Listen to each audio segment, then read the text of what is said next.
Welcome, नमस्ते।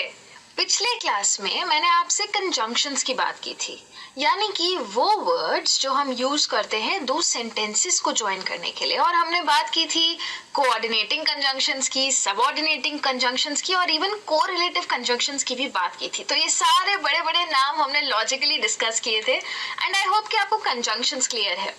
तो मैंने आपको बोला था कि जब आप ये कंजंक्शंस यूज करते हैं तो आप कंपाउंड और कॉम्प्लेक्स सेंटेंस बना सकते हैं। पर आज मैं वो कॉन्सेप्ट भी आपके लिए थोड़ा बहुत ब्रेक डाउन करने वाली हूँ, क्योंकि आज मैं बात करूंगी सेंटेंस की। हाँ, सेंटेंस बनाने के भी अलग अलग तरीके होते हैं और उसमें से सबसे कॉमन तरीके की आज मैं आपसे बात करूंगी। कभी कभी क्या होता है कि हम कंफ्यूज हो जाते हैं, जैसे ऐसी चीजें देख के हम कंफ्यूज हो जाते हैं, सब्जेक्ट कौन सा, वर्ब कौन सा, ऑब्जेक्ट कौन सा।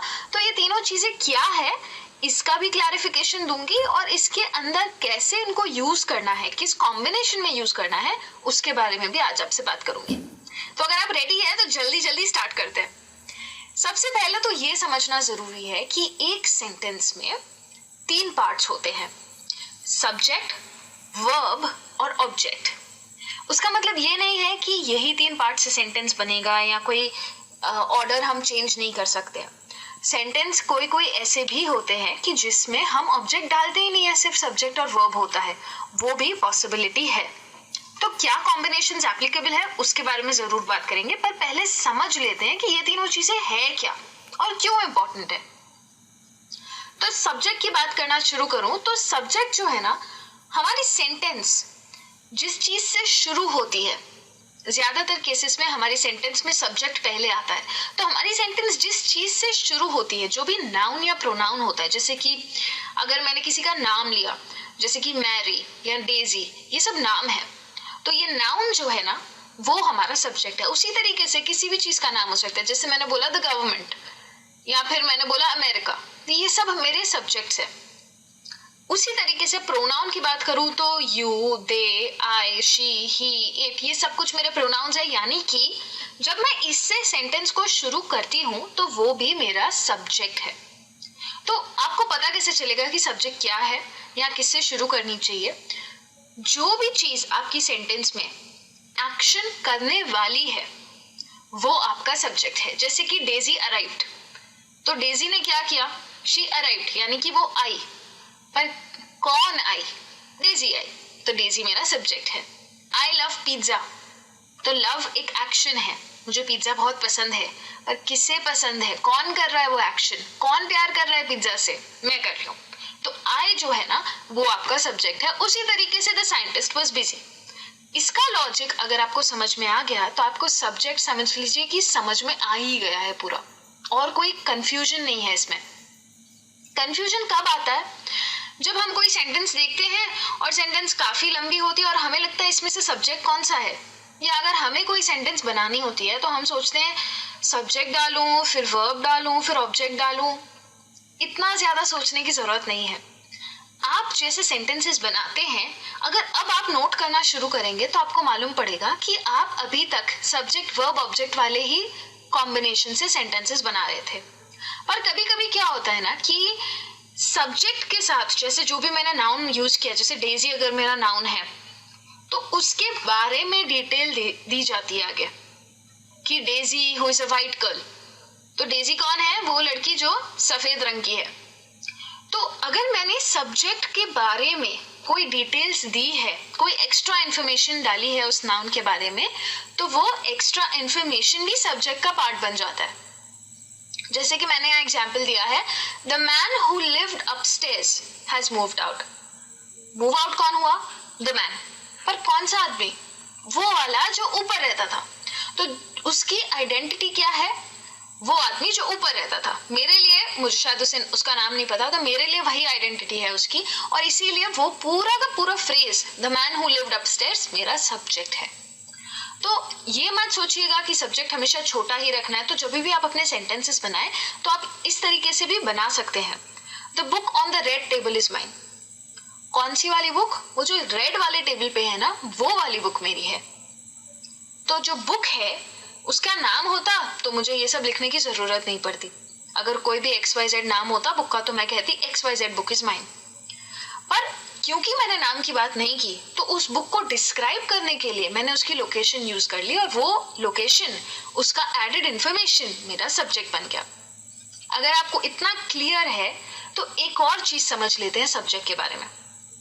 सब्जेक्ट जो होता है ना, जरूरी नहीं है कि उसमें एक ही नाउन हो, उसमें 2 नाउन्स भी हो सकते हैं, 2 से ज्यादा भी हो सकते हैं, और हर एक नाउन के साथ उसकी एडेड इंफॉर्मेशन भी हो सकती है। तो ये जो आपकी बड़ी बड़ी कॉम्प्लेक्स सेंटेंसेस होती है ना, आप कभी भी नोटिस करना उसमें यही लॉजिक अप्लाई होता है। सेंटेंस को आप लंबा करोगे कैसे?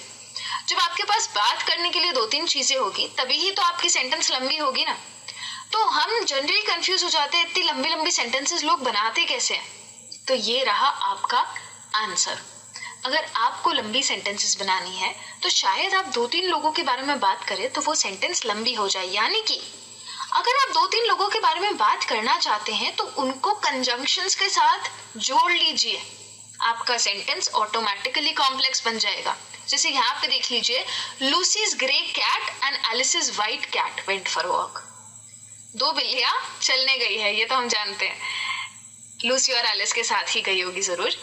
पर लूसी की ग्रे कैट, तो लूसीज ग्रे कैट मेरा एक सब्जेक्ट, और एलिस की व्हाइट कैट मेरा दूसरा subject. They went for a walk. तो मेरे 2 सब्जेक्ट्स को मैंने एंड के साथ ज्वाइन किया, इसीलिए मैंने आपसे कंजंक्शंस की बात पहले की ताकि आपको ये इजीली समझ आ सके। वैसे ही my sister's husband and your brother's wife were in school together, तो ये भी 2 सब्जेक्ट्स है। सिस्टर के हस्बैंड एक सब्जेक्ट, ब्रदर की वाइफ दूसरा सब्जेक्ट। सिस्टर भी नाउन है, हस्बैंड भी नाउन है, ब्रदर भी नाउन है, वाइफ भी नाउन है। लेकिन कौन किसका क्या लगता है, जब मैं ये समझा रही हूँ, जब मैं एक्स्ट्रा इन्फॉर्मेशन दे रही हूँ तो मैं एक की नहीं दोनों की दे रही हूँ।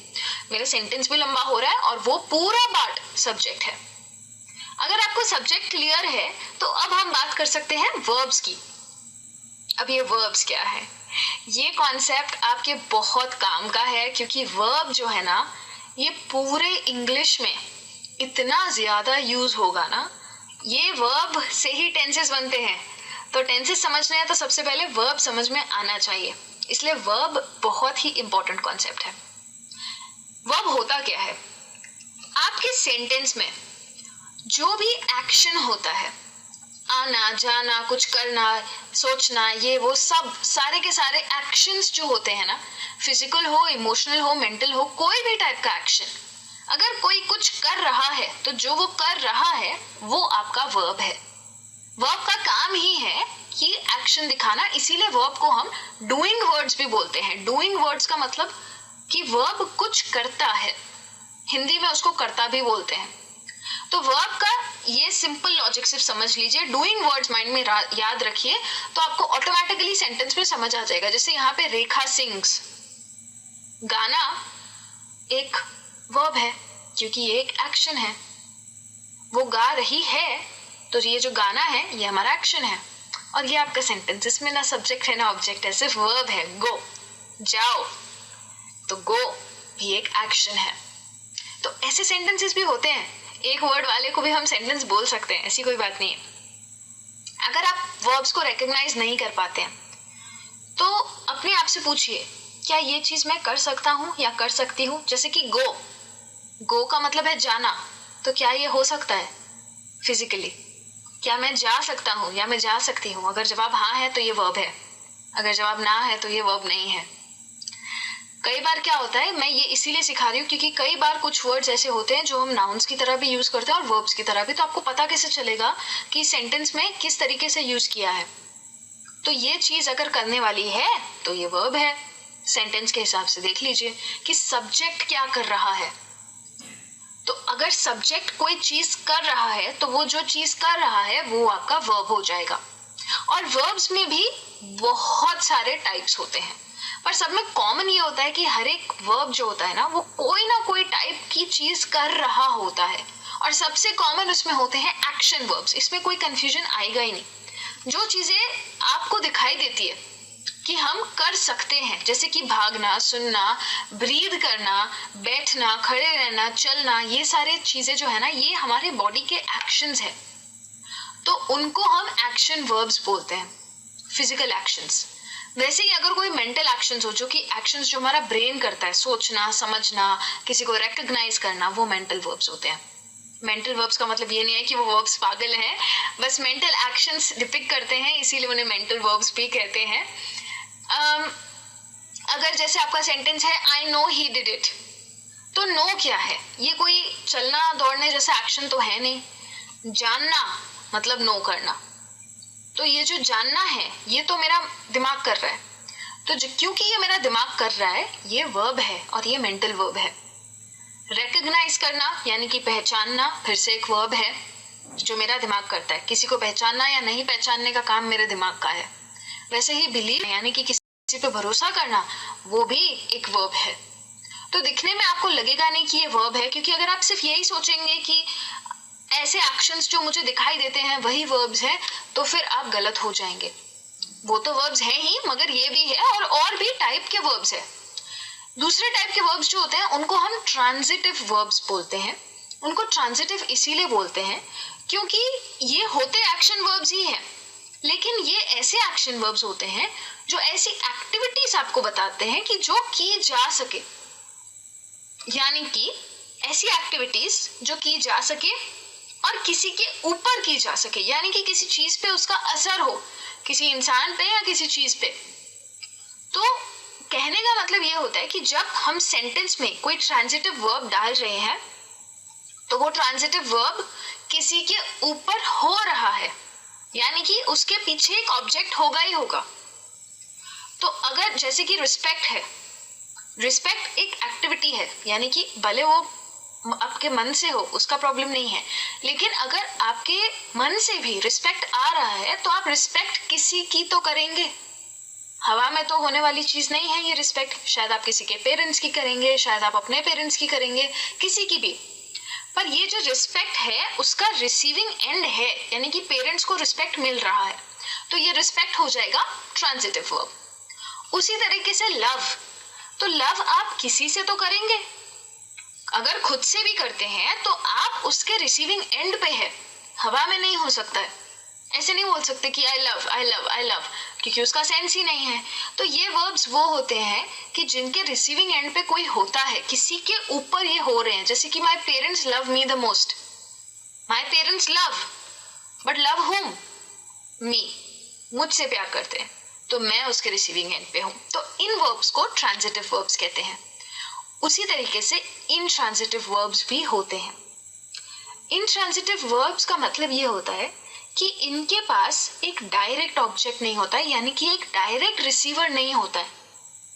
और अगर इनके पीछे कोई चीज है भी सेंटेंस में, अगर इनके पीछे कोई ऑब्जेक्ट है भी, तो हो सकता है कि वो ऑब्जेक्ट इस वर्ब से अफेक्ट ना हो। जैसे कि ही अगर लिखा है कि we walked to the mall, अगर मैं टू द मॉल हटा दूं ना इस सेंटेंस से, तो भी ये सेंटेंस का लॉजिक समझ में आएगा आपको। ये सेंटेंस फिर भी पूरी होगी। अगर मैं सिर्फ इतना कहूँ ना कि वी वॉक्ड, तो भी ये सेंटेंस पूरी होगी। टू द मॉल सिर्फ मुझे एक इंफॉर्मेशन देता है कि मैं चल के गई कहाँ, पर अगर मैं सिर्फ ये कहूँ कि मैं चली, तो भी लॉजिक है, सेंस तो बन रहा है। तो मतलब इस वर्ब को किसी रिसीविंग एंड की जरूरत नहीं है। जरूरी नहीं है कि ये वर्ब किसी इंसान या चीज के ऊपर होना ही चाहिए। वैसे ही अराइव्ड क्वाइट लेट, अब अगर मैं क्वाइट लेट हटा दूं यहाँ से और मैं आपसे सिर्फ बोलूं ही अराइव्ड, यानी कि वो आया, तो भी सेंस तो बन रहा है सेंटेंस का।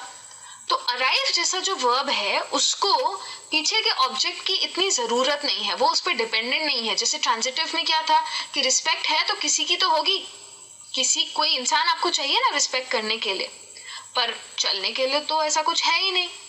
तो ये फर्क है ट्रांजिटिव और इनट्रांजिटिव वर्ब्स का। ये समझना बहुत ही इंपॉर्टेंट है, क्योंकि कई बार क्या होता है कि हम सेंटेंसेस में कंफ्यूज हो जाते हैं कि इसके आगे मैं कुछ डालूं या ना डालूं। तो ये यहाँ से आपको पता चल जाएगा कि कौन से वर्ब के आगे आपको डालना चाहिए और कौन से वर्ब के आगे अगर आपने नहीं डाला तो चल जाएगा। उसी तरीके से एक सबसे इंपॉर्टेंट टाइप के जो वर्ब्स होते हैं वो है ऑक्सिलरी वर्ब्स। ये इंपॉर्टेंट है और ये अंडररेटेड भी बहुत है, क्योंकि ये जो है ना, ये हमको डायरेक्ट एक्शन नहीं दिखाते किसी भी चीज का। इनका नाम ही ऑक्सिलरी है। इसका मतलब है कि ये वर्ब्स जो है ना हमारी मदद करने के लिए है। हर सेंटेंस में आपको मिलेंगे, ज्यादातर सेंटेंसेस में आपको ऑक्सिलरी वर्ब्स मिलेंगे ही। और अगर मैं हटा दूं ना ऑक्सिलरी वर्ब्स को किसी सेंटेंस में से, तो आपको सेंटेंस समझ में भी नहीं आएगी। हर ऑक्सिलरी वर्ब का अलग मतलब होता है। पर कई बार क्या होता है, क्योंकि हम वर्ब्स को सिर्फ एक्शन के साथ कनेक्ट करते हैं ना, तो जब हम कोई सेंटेंस देखते हैं तो हम कंफ्यूज हो जाते हैं। हम सोचते हैं कि एक्शन तो है तो फिर ये भी वर्ब है।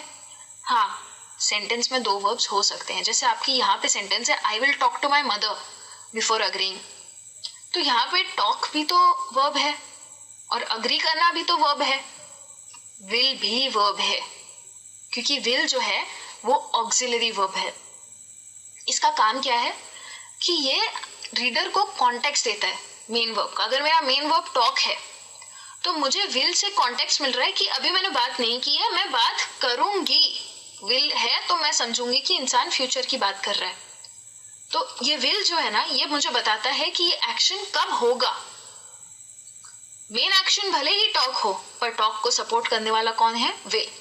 ये काम है ऑक्सिलरी वर्ब्स का। तो सोचिए, अगर आप ऑक्सिलरी वर्ब्स नहीं डालेंगे तो सेंटेंस का तो कोई सेंस ही नहीं बनेगा। बहुत सारी ऐसी सेंटेंसेस होती है नो डाउट कि जिसमें ऑक्सिलरी वर्ब की जरूरत नहीं होती, पर ये ज्यादातर शॉर्ट होती है सेंटेंसेस। लॉन्ग सेंटेंसेस को कई बार ऑक्सिलरी वर्ब्स की जरूरत पड़ती है, और हमें सीखनी है सोफिस्टिकेटेड एडवांस्ड इंग्लिश, तो हमें ऑक्सिलरी वर्ब्स जानना बहुत ज्यादा जरूरी है। वैसे ही I did not ask for your opinion, तो आस्क जो है वो मेरा मेन वर्ब है, पर डिड जो है ना वो मेरा ऑक्सिलरी है। और डिड मुझे बताता है कि मैं पास्ट की बात कर रही हूँ, क्योंकि डू का पास्ट फॉर्म होता है डिड। तो डिड जो है वो बताता है कि मैंने आपसे आपका ओपिनियन नहीं मांगा था। इसी वजह से मुझे सेंटेंस का मतलब समझ में आता है। तो इतने छोटे छोटे वर्ब्स हैं, लेकिन इनका काम बहुत बड़ा है, तो इस चीज का बहुत ही ज्यादा ध्यान रखिएगा। तो अभी के लिए इतना ही, लेकिन ये काफी नहीं था। हाँ, अभी बात खत्म नहीं हुई है। अभी तो मुझे आपके साथ और भी बहुत सारी बातें करनी है इस टॉपिक के बारे में, लेकिन वो अब अगले वीडियो में। तो अगले वीडियो में लेके आ रही हूँ इसी टॉपिक की थोड़ी और नई बातें आपके लिए, इसलिए जल्दी जाके वापस आओ, मैं भी आती हूँ। तब तक के लिए thank you so much and bye bye.